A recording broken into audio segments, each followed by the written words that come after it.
In this video, I'm going to highlight the structures of the humerus or upper arm bone.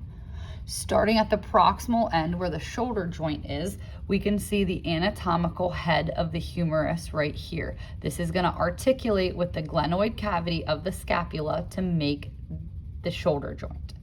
Directly below the head, we're going to see our anatomical neck. So it's this region right here that goes the whole way around the head.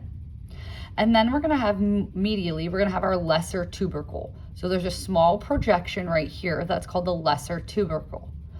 If we work our way laterally, we're going to see a large bump called the greater tubercle. So the greater tubercle is more lateral and the lesser tubercle is more medial.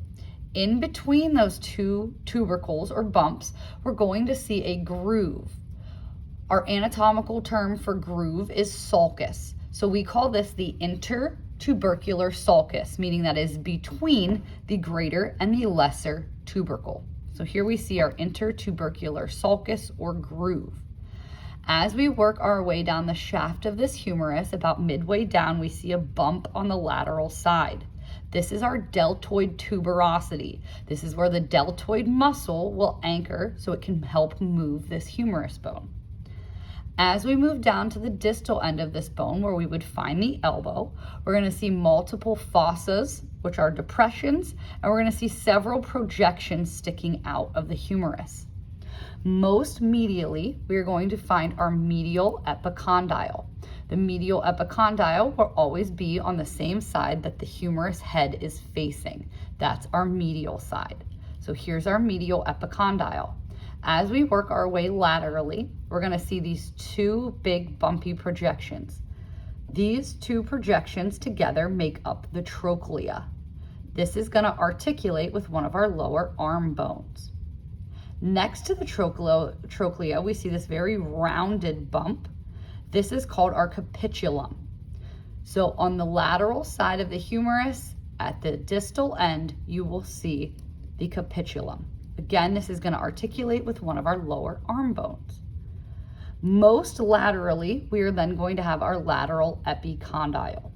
So from medial to lateral, we have medial epicondyle, trochlea is two bumps, capitulum is the very round one, and then our lateral epicondyle is the most lateral little bump. We can also see two grooves or fossas in this region. The first one that we see is our coronoid fossa. So this larger, more medial dip or depression is our coronoid fossa.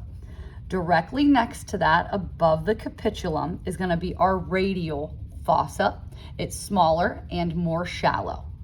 So one more time from the top, we're going to have the anatomical head, the anatomical neck, lesser tubercle, intertubercular sulcus, greater tubercle, deltoid tuberosity, medial epicondyle, trochlea, capitulum, lateral epicondyle, coronoid fossa, and our radial fossa.